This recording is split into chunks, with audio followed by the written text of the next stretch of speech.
Iner would be, I think, the only one, alongside perhaps Silvername, that we haven't heard much of. But for those of you who may not be familiar with Iner, he fought up against Thais in the Europe Spring, I think, championships. And he's a freeze mage player primarily, which is interesting to see him bring the mage class with tempo. You know, I've got to say straight away, looking at these lineups, I'm really surprised we're seeing two Shaman here. Neither of them were banned.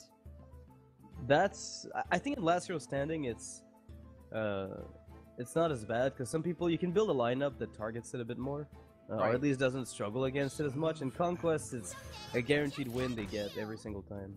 Sure, sure. Pretty good start from Xixo here with the Shaman, though. He's got the Tuskar Totemic, the Tunnel Trog. Wow, it is early for me and for you. It's a lot earlier for me. I have an excuse. I don't think you do. Darn, that one usually works. Alright, we'll try again. Tunnel Trog gonna curve into Totem Golem, and then he's gonna have a pretty aggressive start with the Argent Horse Rider as well. It's looking pretty good for him. Yeah, it's the type of deck that not everybody plays Argent Horse Rider anymore in Shaman. It's one of those cards that was more popular in the aggro list, where well, you know, I say mid-range, but honestly it's about the same as an aggro list with a very few modifications, one of which is often enough the Horse Rider. But there has been a discussion about the value of the card, at least in the mirror match, whereby you can use it to remove spell damage totems. Right. It's kind of a tech card to beat other Shamans more readily. Yeah, and given that Spell Power Totem now seems to be one of the strongest cards in the Shaman deck, ironically, that's very, very important. Iner getting the Cold Sorcerer and Arcane Missiles here. That's going to be handy, sort of, but the Tunnel Trog with 3 health is kind of in the way. Yeah, I mean, there's a lot of ways to play this type of deck, the mage deck. A lot of people assume that because it's called Tempo Mage, you have to play stuff on the board. The truth of it is, sometimes you can afford, when you have a Sorcerer Pendant at least, for instance, just hoarding cards, waiting for the right time to unleash the combo. And I really like the Arcane Intellect here because, again, I think this is one of those spots where you will do a lot more work by just holding onto your spells and unleashing them with the Flame Waker at some point, rather than throwing them, you know, trickle on the board. A little bit of damage here and there isn't going to accomplish very much. Yeah, absolutely. Xixo seems like he's picking up board control here, but like you said, that Flame Waker is going to be doing a lot very soon. It's probably not time just yet, but if Iner gets to the point where he can play Flame Waker with the missiles and with the Frostbolt maybe, then he might have a full board clear on his hands.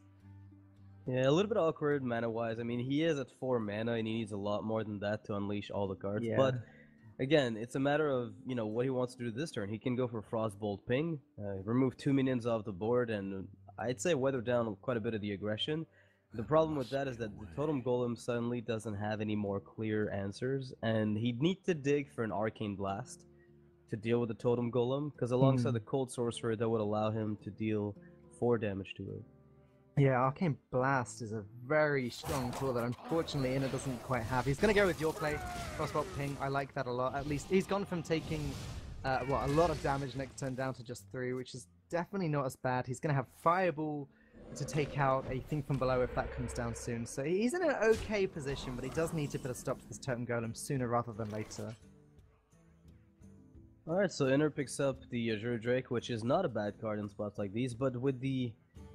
Like, he's exactly at 5 mana, which is, I would argue, like 1 or 2 mana under what he wants to be at before he goes full crazy Flame Waker. But I wouldn't be surprised if he opted to go for the, I was gonna say for the Fireball as a overkill on the Golem, just to get a Mana Worm on the board, because the Azure Drake alone is usually just gonna die to something like Lightning Bolt and Searing. Yeah. So lots of little decisions in Tempo Mage. Well, you know, at this point we should call it Combo Mage, really, because Tempo Mage is a bit of a lie. Yeah, Iner definitely having to start to make a bit of a push to the board there. And even though it meant using up the Fireball early, he's now actually got the tools he needs to clear Xixo's board pretty easily. He's going to now drop the Flame Waker and I guess play that Arcane Missiles as well, depending on what these Flame Waker missiles do, I guess.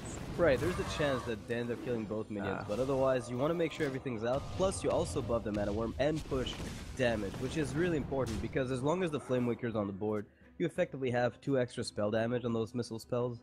And they're very, very important. More so, I think, than people give it credit for. A lot of people look at Flame Waker as this, just an effect that deals 2 extra damage, but it's not. Like, you can treat it as spell damage effectively that comes in with a built-in AoE. Yeah, well, Iner definitely got the Flame Waker turn he was waiting for. Better late than never, but unfortunately it's now going to get cleared up by Xixo, who's getting a very strong turn back. Not quite rolling the 4 on the Flame Waker, though. That's really bad for Xixo now, looking at this board. Yeah, that's a bit awkward, just overall, though, because Iner needs to close the game at some stage, right? And the issue is, he doesn't have the tools to keep putting on pressure without exhausting card draw, right? Whereas Xixo can often just win the game on the back of hero powering. Yeah. Because if you just get a thing from below, a Thunderblood Valiant, if you play Bloodlust in the list, I don't know Xixo's exact list right now, but Bloodlust and mid-range Shaman has made a bit of a comeback, even outside the Wicked Witch Doctor list. So it's one of those situations where Iner has, like, he needed a card like Kabbalah's Tome to help him out, and oh my god, he picks up a Kabbalah's Tome right off of it. Well, yeah, it doesn't look like Iner's going to be running out of cards anytime soon, like you said. Iner is going to have some problems when it comes to the hexes in Xixo's hand there. Like, Iner could eventually decide to develop Ragnaros, it's going to get hexed. Then maybe Iner develops another big minion, that gets hexed too. But off the back of this second Kabbalah's Tome, he's going to be lasting for quite some time. Yeah, it's pretty good. I mean, this is one of those matchups that the Tempo Mage doesn't mind running into either, depending on how it's built. I'm in favor of more of the freeze. Have you played any of the freeze Tempo Mage? No, I haven't. Okay. So it's more like aggro freeze mage where you run the Acolytes of Pain, Cold Light Oracles with Ice Block. Right. That deck does very, very well against Shaman. Notoriously well against Shaman compared to something like a standard Tempo Mage that we're looking at here. But the Tempo Mage is still something like a 50-50. It's one of the few decks that actually doesn't struggle with Shaman that much compared to a lot of the other ones in the metagame. Hence, I think why Iner chose not to ban Shaman. Okay, sure. So I guess coming into this, Iner was... You're arguing Iner was actually pretty happy about this matchup. He doesn't mind it, yeah, exactly. Like, it's not a matchup that he's worried about, and given the way that his deck is built, I think that's understandable. He did have a Flame Strike in his deck. He plays Kabbalah's Tome as a means of compensating for lack of pressure. Yeah. So really, really well-built deck for Iner here. So Iner probably felt a little bit better about playing that Ragnaros after just seeing a Hex, but unfortunately the second Hex comes down and ruins Iner's great play just then. He can come back with cards like Flame Strike now, but it's a little bit awkward as you're only really killing one proper minion with it. That's a little bit cleaner, I think, right? Yeah. I like that a lot. Question is, what does he do with the rest of this turn, though? Yeah, I was gonna ask you exactly that, because I look at the Fireball, and like the Fireball looks really appealing, but then you can go for Kabbalah's Tome. Alternatively, you can just play a Counterspell with a ping on the 1/1 Searing Totem, for instance, and just set up a good way to protect your own board. But after you've seen 2 Hexes in a Storm, what are you really trying to counterspell? Right. See, we can clearly see that Iner definitely wants to deal with as many of these totems as possible, given the double Thunderbluff Valiant in Xixo's hand. And I expect that Iner's probably expecting there to be at least one in Xixo's hand by now, so he's going to want to play around it a little bit. He's actually going to clear the whole board with Flame Strike. Alright, I mean, the Fireball is a premium removal tool when it comes to dealing with a 6 health minion like, say, Thunderbluff Valiant. So I can understand the reasoning behind Iner's decision to keep the Fireball for later. And just like that, he's actually going to pick up one of those Valiants that he was waiting for. Yeah, I suppose that's the logic, isn't it? It's like, what actually wins the game at this stage? Thunderbuff Valiant. So what do I need to stop from hitting me with loads of damage to the face right now? Thunderbuff Valiant. And you're right, I think we're definitely going to see Fireball come down here. That Arcane Blast is looking really nice too. Yeah, do you ever go for... No, you have to use the... Like, do you ever keep the Arcane Blast for next turn? Because I'd like to kill the Flame Tongue here, but the issue with that is... Well, I may actually end up needing my Arcane Blast to deal with the thing from below. Now that I picked up the Cold Sorcerer, it's even more appealing, given that you can use the spell damage from it, win the ping from the hero power to make it deal 5 damage. Is there any way we see Cult Sorcerer and Arcane Blast this turn? Right, that's the thing, right? Like, it's either you kill Flame Tongue this turn with the Fireball and the Arcane Blast to kill both minions, or you wait 1 extra turn. It's kind of awkward to, I think, just use the the Cold Sorcerer Blast here. Right. Well, unfortunately for Iner, he's now in a really tough spot again. It looks like he's going to have to play that Kabbalist Tome and hope for some pretty decent spells, like starting with Frost Nova. Yeah, I mean, he's got Ice Block, so that buys him at least one turn, depending on what he finds or doesn't find. I wouldn't be too worried just yet. Flame Waker here not accomplishing too much with the Cold Sorcerer. Yeah, it looks like a Hail Mary Kabbalist Stone. Yeah. It looks like that. I mean, he does get 3 spells, and a lot of them would help him out significantly here. Oh, Cone of Cold's okay, I guess. Cone of Cold's actually pretty good. If you contrast it with the possible outcomes, no, it's definitely pretty good. So, based on what we see on the board here, there isn't lethal yet. Even if he just were to ping and play Ice Block, he could then go for Flame Waker, Arcane Missiles, Cone of Cold turn if you wanted. But he opts to use the Cone of Cold right away. Alright, so that Drake was a pretty good pickup for Xixo there. Iner really wants Xixo to start to run out of resources now, and that's just not happening. It looks like Iner is going to have to rely on a Flame Waker turn here, and that's not a bad draw. He's going to get a lot of missiles this turn. Yeah, what I really like, by the way, is the decision to Cone of Cold, because I mentioned, hey, he can Ice Block, and he's probably going to be able to get himself 1 or 2 extra turns, given that there was no lethal present. But the Azure Drake coming out would have given Xixo the ability to pop the Ice Block if the Cone of Cold hadn't come out, and suddenly that would have been a very different world. So Iner is going to get the turns that he wants out of the Ice Block a little bit later. I have no doubt that he's going to have to play it here. Yeah, just trying to piece together how he spends his mana this turn, because Polymorph 4 is not looking too bad either as a way of guaranteeing that Thunderbluff Valiant dies. Yeah, I agree. I think if you just play all the spells... Oh, this is so sketchy. I think he's going to opt for the Cold Sorcerer play with the Ice Block Arcane Missiles. Oh, right. Okay, that's slightly different. I like it, though. I was assuming he'd Polymorph for the Thunderbluff Valiant, but actually guaranteeing a trade with his mirror image. I like that. Well, you know, I said I had no doubt that he would play the Ice Block. I was wrong, but he's dead. Yeah, he should have maybe played the Ice Block. It doesn't seem as rational anymore, right?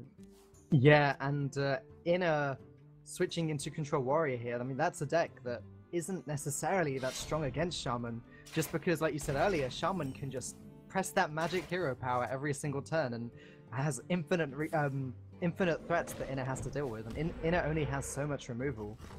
Yeah, it's a matchup that's more even now than it was a long time ago, but I get the feeling that the only reason Shaman loses this matchup is often because they don't play it perfectly, right?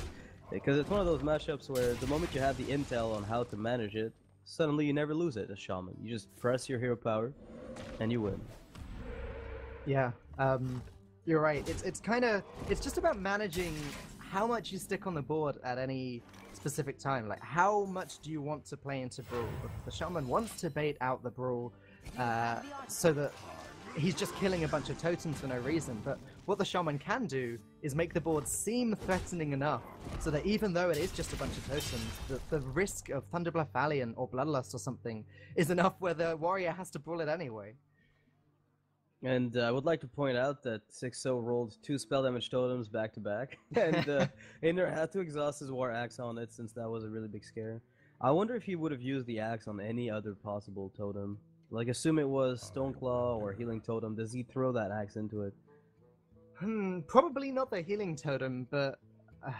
No, do you know what? I think you're right. Probably just the Spell Power Totem there, because even Taunt Totem, Iner doesn't necessarily actually want to kill anything in too much of a hurry. He just doesn't want the Xixo's weapon to deal a ton of damage too quickly.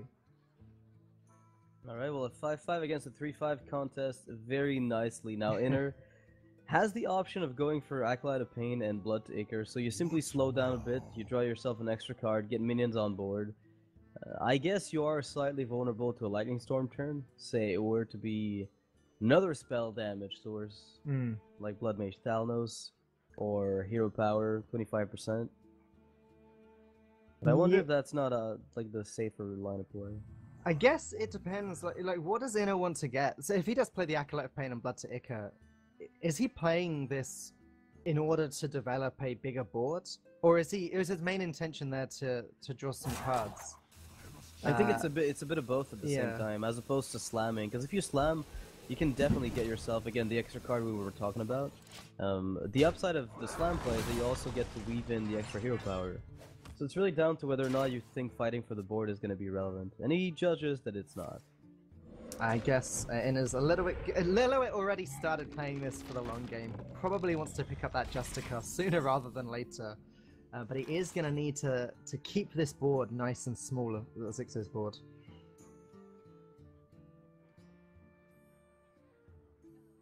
Ironforge Portal seems nice and easy, but... Yeah, I'm not a huge fan of it in this type of spot. I don't think you ever play Ironforge Portal before turn 7 if you have the option. Right. But sometimes you might be considering it. I just don't think this is a necessary spot for you. Iner just needs to... I hope that Xixo doesn't pick up yet another spell damage totem for another free kill. Oh, I mean, come on, really? Like, we can't go there again. Not this time. Not another time. That would be unreasonable. Alright, so Iner is finally getting a bit of a break. He's gonna slam down the Sylvanas, hope that it causes enough tension on the board to slow down Xixo. Again, the goal for Iner here is just to slow things down. It's not necessarily to take the lead on the board, it's to put himself at a health range and a card range, card count that is, that allows him to have enough answers AoE wise to reset the board as often as he wants. So having the 2 brawls, having, you know, revenges, having the ability to just reset everything for Xixo so there's a build-up time for the totems that is then going to let him get in transition to the later game where he has enough health to tank everything and win through fatigue.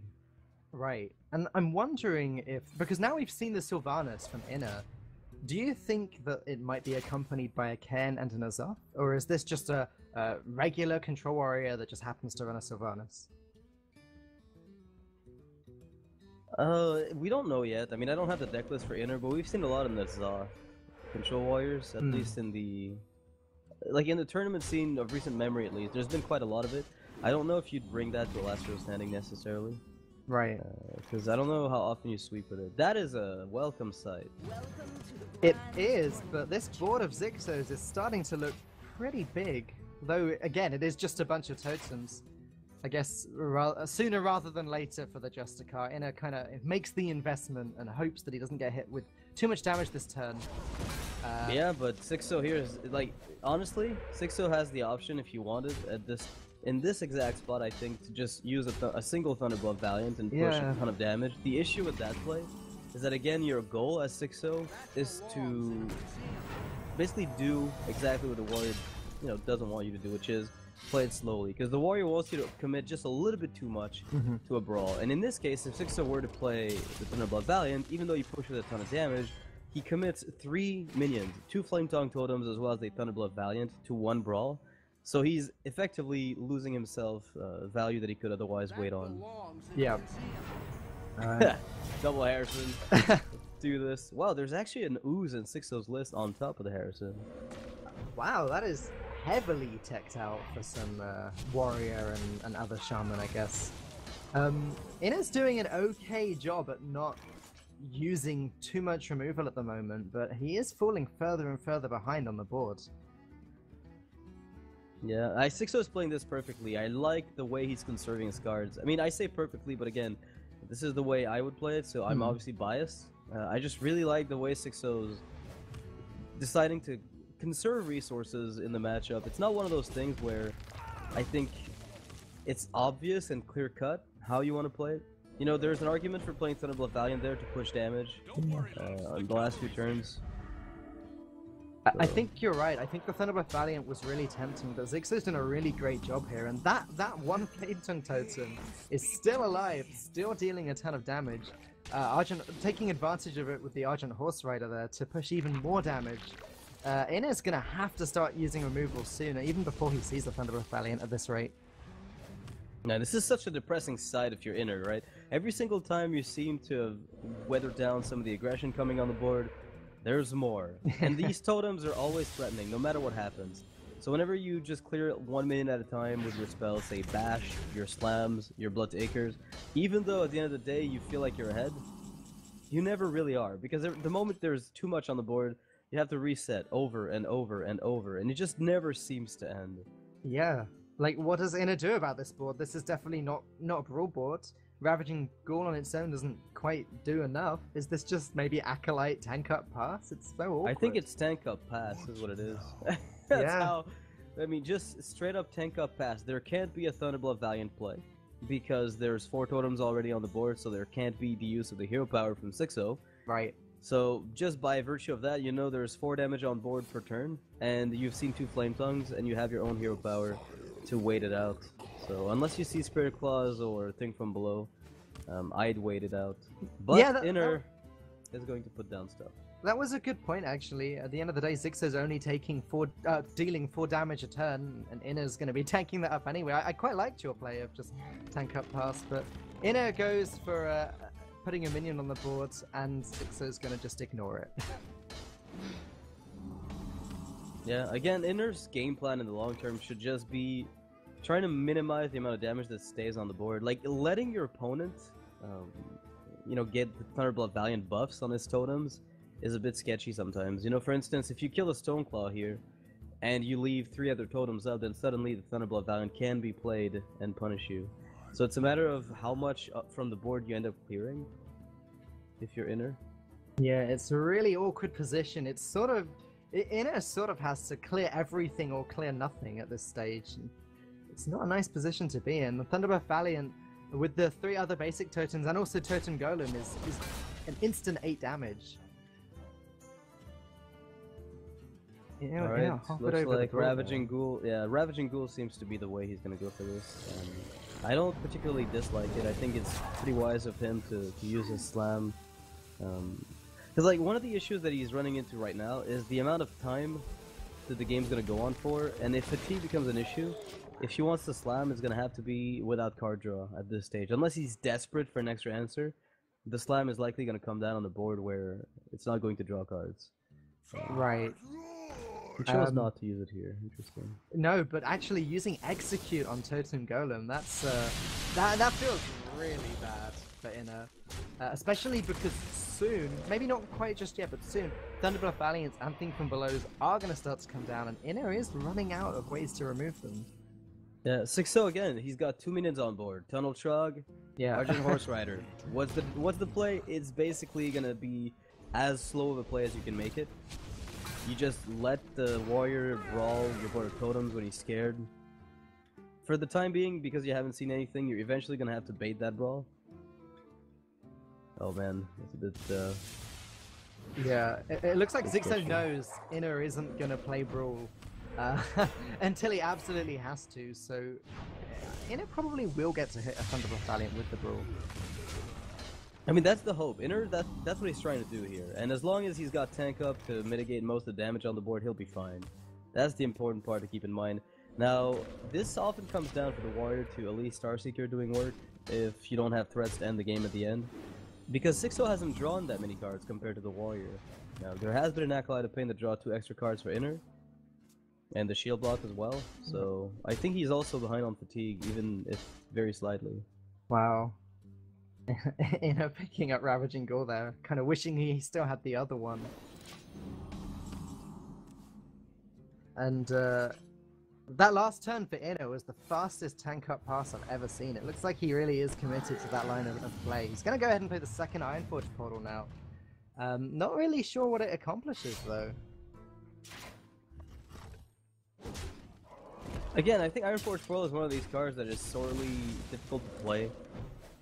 If you're like putting in a warrior deck, it's not that it's a bad card per se, it's just one of those cards that you almost want to be using as a shield block, which is you use it just because you need the shield slam value.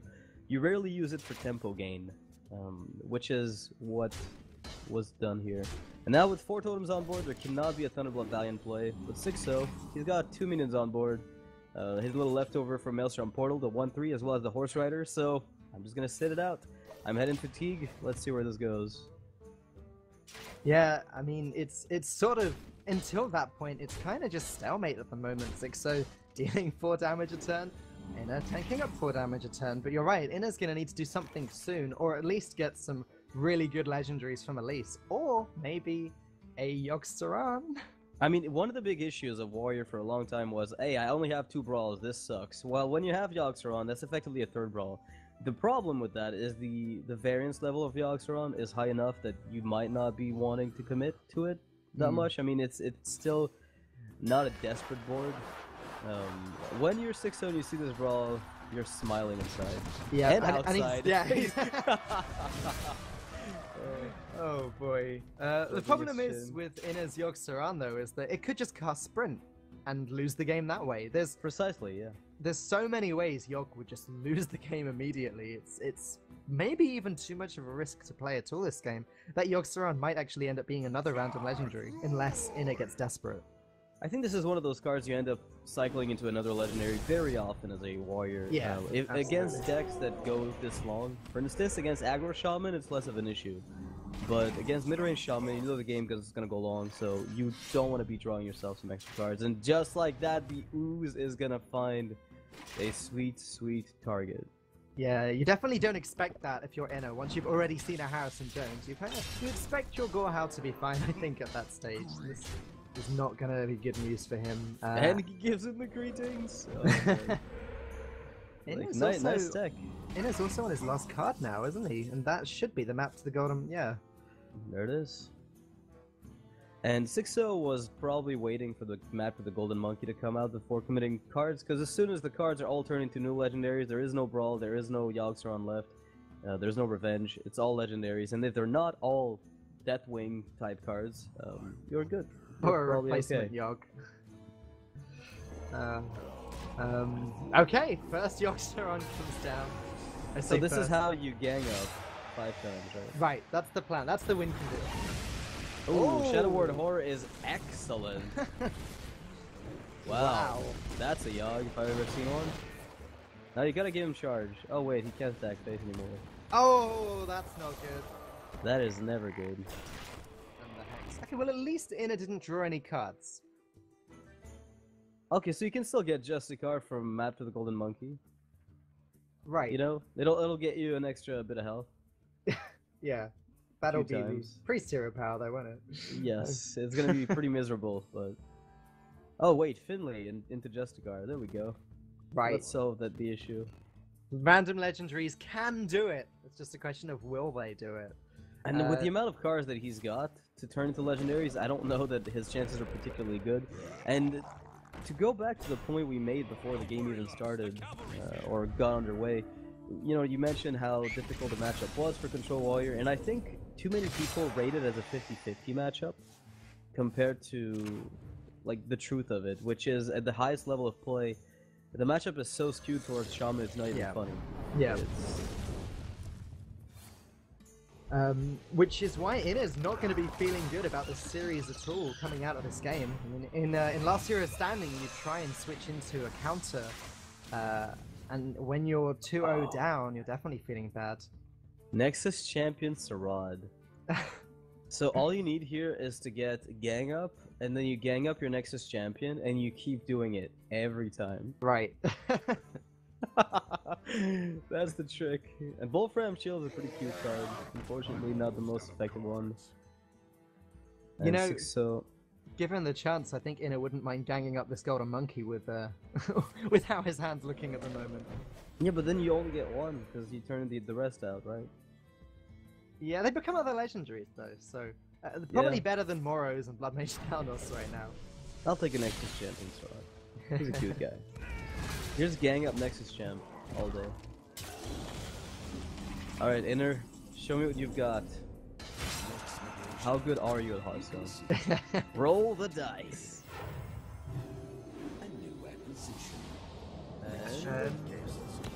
Send Steven! Yikes, that is not what he wanted. Yeah, 3 mana, get 2 1/1s. I'm not impressed. Oh, you wow. find me underwhelmed. We're now seeing the Bloodlust in Xixo's hand as well. I don't think we'd seen that until now. No, we hadn't seen the card, but it's been added to a lot of mid-range shaman lists. as an added way to... Again, I was mentioning it's been seen even outside of Wicked Witch Doctor lists, which is where it's been the most popular, I guess. Yeah. Because you tend to have a lot of totems through Totemic Might and Primal Fusion plays. So the Bloodlust mid-game is a win condition. This type of mid-range Shaman can win attrition wars quite effectively, and Bloodlust is one of these tools that lets you either get a blowout when you've consolidated a mid-game board, or simply finish off the game at the end through a long drawn-out match like we've seen right now. And this Lightning Storm is pretty much putting an end to Iner, as if he had any hope even before that. At least let him down this game, I think. I mean, that your opponent feels safe, and suddenly there's nothing they can really do about it. And the fun thing is, because it's a single elimination bracket and it's not Conquest, his future matchups, if people are watching this and are planning to ban, you know, if his next opponent decides to ban a class that he otherwise would be favored against, suddenly, you know, banning Shaman seems even more mandatory, because people in this type of format often just bring decks that do well against it and hope that they can just get it out of the way. But if Orange and Super JJ, which are going to be playing next, if one of them thought that Shaman being live would be fine, that's not going to be the case anymore. I mean, the double weapon removal is extremely powerful. Yeah, I mean, where we said the Control Warrior matchup was already bad, but that second, like, just killing Gorehowl for free, it meant Iner couldn't remove anything. But if a deck is able to counter Shaman, it's possibly the Shaman. So Iner's definitely still in with a hope to beat this deck. It's going to be a tough series for him from here on out, though. And So not the Iner strongest here, start. Yeah, he's the one playing from behind for the time being. In these decks, though, there tends to be a tipping point where somebody gets a Lightning Storm and things equalize. So that's what it comes down to very frequently. But now with the lead that Xixo has, Iner has to I was gonna say Iner has to capitalize on his ability to remove the weapon that get card draw to then get a Lightning Storm, or in this case, I mean, Spirit Claw's Blood Mage Thanos is also an amazing play. Yeah. It was definitely not a bad Harrison. I think you're pretty happy against Shaman nowadays to draw 2 cards. Back in the Doomhammer days, you were pretty happy with drawing 6 cards with Harrison, but now I think 2 is just fine. And the fact that it's baited out a Hex as well, that's not bad at all for Iner. Yeah, Xixo's probably a little bit sad that he had to Hex this minion, but ultimately, there are ways through AoE spells to deal with other minions in the future. So if something like Thunderblood Valiant comes down, or 5/5, think from below, you have means to deal with it that aren't Hex, so you should be fine. Harrison Jones is as threatening as the other guys as far as your early board control is concerned. Yeah, and it was really high value from Iner there, drawing 2 cards and also baiting out the Hex. Xixo's going to play his first Swampoos there. Yeah, Iner's not ever going to be able to develop a strong weapon in this game, I think. I mean, as long as Doomhammer's out of the mid-range Shaman, Spirit Claws is just... like, it's just a value weapon, right? Rarely is it used as a raw damage tool, although sometimes it does happen. It's not its primary purpose. Okay, Iner has the option of trying for a Lightning Storm first into a Horse Rider to clean up one of the 2 minions that might live, statistically, or you just go Maelstrom with Storm if things go super wrong, so very, very clean over 2 turns. Yeah, Maelstrom's looking really good right now. He didn't even quite have the mana for the Horse Rider, but this actually worked out. Yeah, but that worked out perfectly. Did Iner just call well played? Because he knows how far ahead he is on cards. I'm a little curious as to why Iner didn't switch into the Shaman deck last game, rather than choosing the Warrior.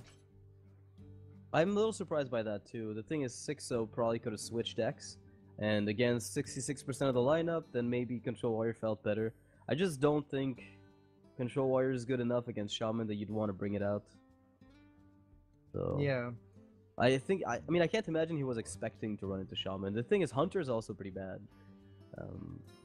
Hunter's also really difficult as Control Warrior. So actually, in a lot of stuff I've been watching recently, it seems that players have been targeting Control Warrior a little bit, just because you sort of can. Hunter's really strong against it, Shaman's really strong against it, certain Druid builds are. And I mean, Secret Hunter is amazing against Control Warrior. Yeah, exactly. Yeah, the Druid is a bit more difficult, but even like in the worst case scenario, depending on what it is, if Xixo brought Cthulhu Druid, then suddenly that's a very different world. Right. But if you brought just say a Malygos Druid, that's about even on the matchup. Beast Druid would be uncommon. Also, I'd say something of a 50-50. Wow, Iner spent a really long time trying to work out if he needed to hex that Thunderbuff Valiant, but I definitely think it was the right decision. He's ahead on cards. He needs to capitalize on the lead that he's holding on to at the moment. Fortunately, he doesn't have any board clears in his hand, and Xixo does have Bloodlust ready to go. Well, as long as you've got the Spirit Wolves, you can install a little bit longer. So barring a Lightning Storm play, as we've mentioned prior, you should be okay. But again, like the odds of the Lightning Storm coming out are actually not as slim as it seems. And if you want to make sure that nothing disastrous happens, bolting the Healing Totem is good because it reduces the chances of that Lightning Storm being effective. Yeah, this matchup does well tend to swing back and forth a little bit, depending on who has the board clears available to them. So Iner has already played 2, but he's got the 3rd one ready to go in his hand, and that looks like it's going to be pretty relevant next turn. Oh man, there we go. 33% to roll the spell damage totem, so that is a huge outcome in favor of Xixo here. Luckily for Iner, he did pick up another AoE spell, so definitely not out of it. Yeah, I mean, that's gonna completely flip the board again, isn't it, next turn? And Iner can follow that up with maybe an Argent Horse Rider, or just even totem up himself. Yep. Iner earlier in the game had the opportunity to set up a 2-turn clear with a Horse Rider, but he had to play Maelstrom Portal, so he threw 2 AoE clears on the same turn. And now, I think he'll be pushed into Lightning Storming again. This is great, though. I think the Feral Spirits was a great pickup there. Completely blocks off anything Xixo could draw next turn. I mean, frankly, the threat of it being followed by a Flame Tongue Totem is huge. But whatever you have on the board, you don't anticipate to stick. And just like this, Iner is going to consolidate his lead on the board. Is there a possibility that the Shaman from Iner ends up reverse sweeping Xixo? I think there's a pretty strong possibility of that happening. If any deck's going to do it, it's going to be Shaman right now. Yeah, mid-range Shaman's just really solid across the board. How do you feel about the Secret Hunter matchup against mid-range Shaman? I feel like mid-range Shaman still has quite an edge, but I think it's as weak as this sounds, I think a lot of it depends on the early draw that the Hunter has, because if he can get an early Cloaked Huntress and Secret Keeper and, 3 secrets maybe coined out on turn 2 or something, then it's in a pretty strong position to win against any deck, and no Lightning Storm's even going to do anything to it. But yeah, so it's basically down to it not being... So it's like the Hunter is better as Secret than it is as mid-range against Shaman, but it's still not amazing, and it's still like down to how much tempo value you can get out of your secrets. Yeah, and also the other thing is obviously a lot of decks find it really hard to deal with the Savannah High main, and Shaman just doesn't. They're just like, okay, Hex. And especially since Call of the Wild got nerfed and the threats, the main threats are coming down much later from Hunter, Shaman have the time to stabilize on the board, put the threats down, draw the board clears. I mean, you're right, there is a tactic where you kind of want to wait, and you could play your weaker deck first to try and gather more information. Or just to kind of have a break from thinking. He could go through the motions of playing the game with the weaker deck and then come back solidly with a stronger deck afterwards. Yeah, so Secret Hunter is going to be the deck that Xixo has, and it is a Secret Hunter variant that is... We see here the Argent Squire with a Horse Rider. That is not constantly there in Secret Hunter decks.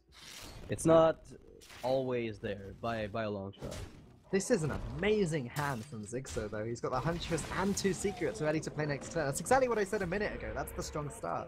Yeah, I wasn't on board with you as far as the strong hand until that Huntress came down last turn from the card draw. If that hadn't been there, this would have been a much more awkward hand. And just like this, we see the Horse Rider's power against Shaman, cleaning up totems for free, and then the Shaman has to deal 2 different sources of damage to it, one for the shield, one for the health. Which means very often you can't just clean it up with Maelstrom Portal alongside everything else. Yeah, Horse Rider is... You're right, I think we're probably going to see that coming into a few more decks just because it's so strong against Shaman, and despite nerfs, Shaman is so strong. Xixo picks up the Secret Keeper as well. This is huge. Well, that looks like a snowball if I've ever seen one. Iner with no removal right now. Do we remove that weapon or do we try to trigger secrets first? Oh man, How do this we do is it? so awkward. I feel like you maybe even have to remove the weapon because you need to draw cards. I mean, if you trigger one secret, you know he's just gonna swing at you to deny the Xixo's face. Well, yeah. Smork. Let's Right. do this, baby. Production knows where Xixo is going to be hitting his minions. Like the King Win production is always full of memes, so that's always good. Oh. Okay, so Iner played the Harrison, got the card draw, but the Harrison just died, and Iner is going to be eating up at least, what is this now, 10 damage plus hero power, 12 damage this turn? That's not good for Iner. Yeah, Iner right now needs Lightning Storm, and it needs to roll super well. So we're talking spell damage totem with Storm, kills the Huntress, damages the Secret Keeper, and then does more than that. It's not all he needs. Double Feral Spirit leaves him with 3 open mana as a follow-up, so he can always pick up a Lightning Storm on the back of it, and the wolf should have been able to, I want to say, soften the health of the enemy minions at that stage. Yeah. That's a possibility. Yeah, that's true. Xixo's wolves aren't... Sorry, Xixo's horse riders aren't going to be getting over Iner's wolves, so that's something. Xixo did pick up a second secret there. It happened so fast, I didn't even see which one it was. Freezing Trap. It was Freezing Trap. Okay, so he's got Yes. Freezing Trap and Explosive Trap. Yep, those are the 2 secrets he's got set up right now. And yep, there's... this might actually proc both of them. No, he ended up attacking Right. a minion instead, in the hopes that it wasn't Freezing Trap. Right. So this one Feral Spirits isn't quite looking as strong as the double Feral Spirits you had suggested. Another secret. Yeah, this is a lot worse against this type of board because Xixo can afford to be super conservative with his spells, and now with Cat Trick, he's not even afraid of Hex. Yeah. Oh boy. Iner looking really good right now. He's got, looking really bad. That Yeah. is. Looking really good. I'm like, Iner does look good, but his board state definitely doesn't look that amazing. I wonder how exactly this matchup is supposed to go on average. I feel like the odds of you getting 4 secrets that all work super well against what your opponent tried to do are pretty slim. I mean, he found the Cat Trick exactly when he needed it. He found the Snipe exactly before